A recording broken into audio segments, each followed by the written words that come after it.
Well, folks, we've got some important updates about the ongoing investigation into Donald Trump.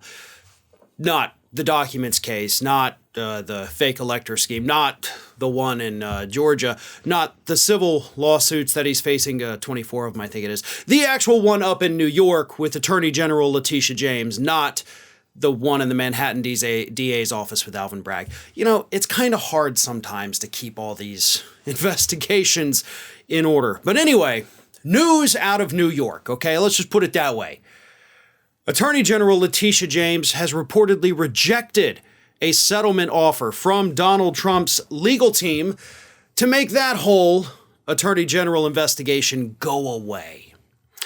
And in case you had forgotten, because again, there are so many investigations into Donald Trump, the New York Attorney General Latisha James is in fact looking into whether or not Donald Trump overinflated and underinflated the values of his properties to either secure bank loans or pay less in taxes.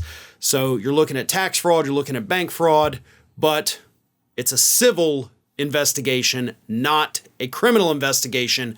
That's what's happening in Manhattan. And by rejecting Donald Trump's offer for a settlement, what that does is it paves the way for Latisha James to sue Donald Trump for these things that she is likely going to allege that his company, with him running it, engaged in. But that's the small part. The bigger part is that in addition to suing Donald Trump, which is how the civil investigations basically come to a conclusion. So before I get into the bigger part, just so everybody knows, because again, it's a little complicated. A lot of people don't understand how these things work. With a civil investigation, if whoever is doing the civil investigation comes to the conclusion that some wrongdoing occurred, then they file a lawsuit. And then it goes, to a jury trial to determine whether or not that individual is in fact guilty and has to pay the restitution. So at the end of Latisha James' investigation, there will either be a conclusion or there will be a lawsuit followed by a conclusion there. So in addition to possibly suing Donald Trump himself, those close to the investigation have revealed that Latisha James is also floating the idea of suing just one, of Donald Trump's adult children. And we don't know who that kid is. It could be Eric. It could be Don Jr. Could be Ivanka. But again, people close to the investigation say that in addition to suing the former president, she's probably going to end up suing one of the kids as well. So the big question is, how do we determine which kid that may be? Well, if you look back at all the depositions that Trump and his kids have had, and then you compare Donald Trump himself to the three children. And the reason we would do that is because Donald Trump essentially is the control group, right? We know that he is most likely getting sued based on this new information. So what did he do during his deposition with Latisha James that any of the other kids did? He pleaded the Fifth Amendment hundreds of times. In fact, during his 4-hour deposition, he pleaded the Fifth Amendment a little more than 400 times, which means he pleaded the Fifth Amendment 100 times per hour, which means more than once per minute is the average during that deposition. And there's only one of Trump's kids that did the same thing. It wasn't Ivanka. It wasn't even Don Jr. It was Eric.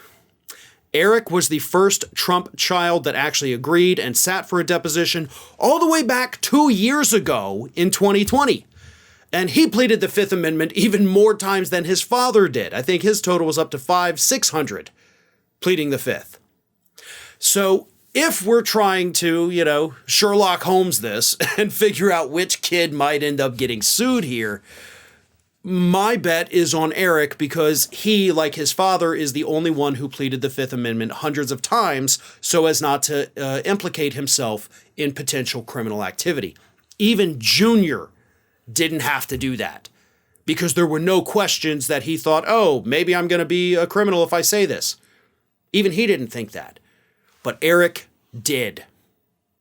That is why I think of the children, if one of them is to be sued, I think it'll be Eric. So why, right? That's the next question. Why? Just because they pleaded the fifth, right? You can't sue them for that. Well, there is a world of difference, folks, between a criminal trial and a civil trial. In a criminal trial, as I've explained in the past, if somebody pleads the Fifth Amendment, the jury is not allowed to take that into consideration at all. It cannot be used against the person who pleads the fifth. So if you're in a criminal trial and you say, I plead the fifth, the judge will instruct everyone, disregard the question entirely, forget that this person just pleaded the fifth, forget that any of that just happened at all. It doesn't exist in our world.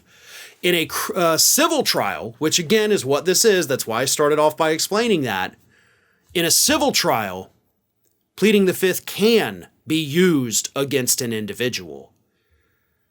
So if they don't have it against Junior, if they don't have that against Ivanka, they do have it against Eric, just like they do have it against Donald Trump.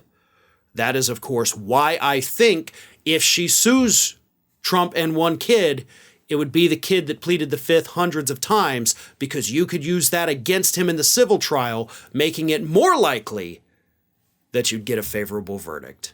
Hey everyone, this is Aspen. And did you know that for the low cost of $0 per day, you can subscribe to the Fair and Balanced YouTube channel? We also encourage you to like, comment, and share, but again, click that subscribe button and help Aspen not be so grumpy.